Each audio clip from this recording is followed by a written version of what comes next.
Welcome to The Explainer. I am so glad you're here because today we're tackling something that is literally the backbone of our entire community. We're going to look at the essential life cycle of central office paperwork so we can keep our housing operations running flawlessly, from the chaotic energy of move in all the way to move out. So here's our game plan for today.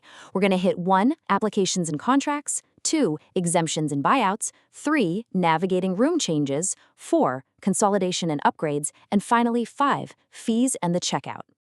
All right, let's jump right into part 1, applications and contracts. Okay, so the absolute most crucial starting point here. You've got to strictly use your MyUCA login credentials for these portals. Like, absolutely never go rogue and create new credentials for DocuSign. If you log in and boom, realize you don't have an account, don't try to fix it yourself. Immediately flag it for your supervisor so they can get you properly set up, all right?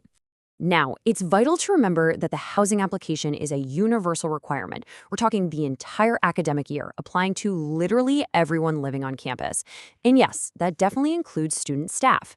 The really important takeaway here is that the contract itself is completely embedded right there within the application.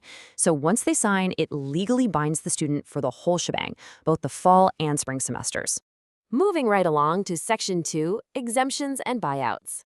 So both the freshman housing exemption request and the housing contract exemption request, they live in the exact same place in the My Housing portal. It's super convenient. But, the rules for actually getting them approved, they are vastly different depending on how the student is classified. Here's how it breaks down. Upperclassmen can easily submit a fast contract buyout. We call it a CBO, as long as they do it within 30 days of moving out. Freshmen, on the other hand, face a way steeper climb. They are strictly held to Board Policy 701, which means they're on the hook for the entire contract. If a freshman selects other on their request, it gets kicked over to a committee that only meets once a month. And yeah, the charges just keep rolling in until it's officially approved. I really need you to lock this specific number into your brain, $425. That is the exact standard contract buyout fee that automatically hits an upperclassman's account if they break their contract before May. $425. You've also got to keep some pretty rigid exceptions in mind here. Why? Well, for starters, Greek Village residents don't get a contract buyout option at all, period. And for the summer housing application, there are 0 prorations for move-outs.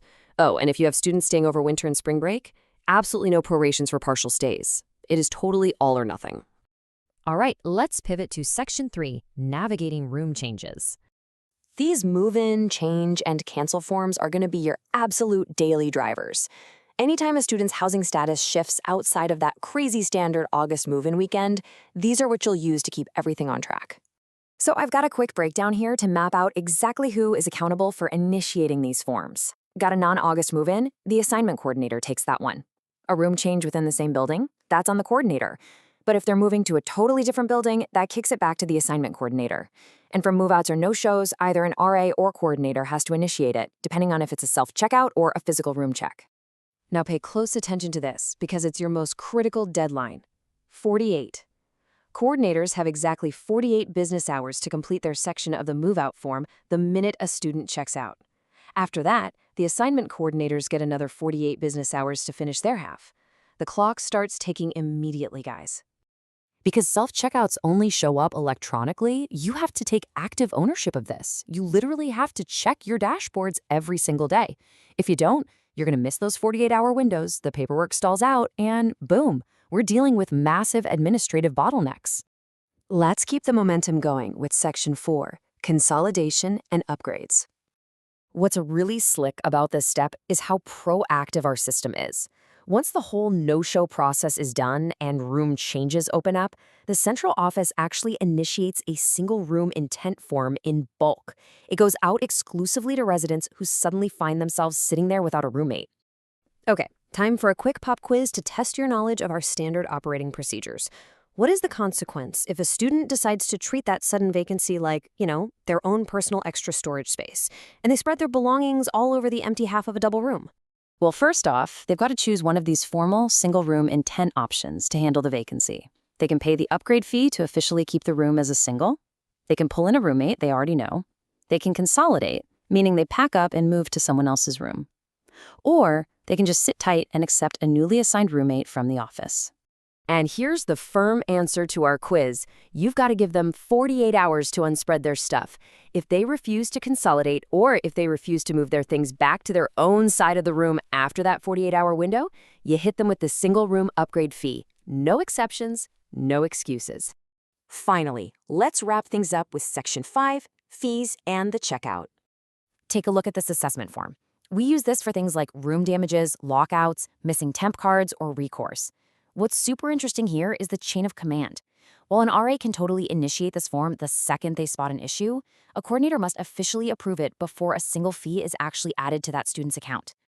Now, at the very end of a resident's stay, you're going to be working with a highly specific sequence of events for lease termination. This flowchart maps it out perfectly. By distilling this whole thing down into these 4 foolproof steps, we make sure every single departure is tracked cleanly and all those annoying administrative loose ends are tied up tight. Step 1, the student vacates, cleans up, and removes all their stuff.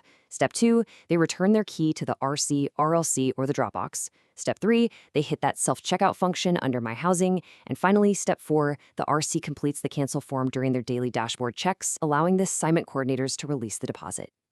As we wrap up this explainer, I want to leave you with a final thought to chew on. Administrative excellence isn't just about memorizing these forms. It is entirely about your follow-through. So, will you take action, check your dashboards every single day, and strictly enforce those crucial 48-hour deadlines starting today? Are you ready to step up, take ownership of these procedures, and protect the integrity of your community? Because that flawless move-in to move-out lifecycle, it literally starts and ends with you.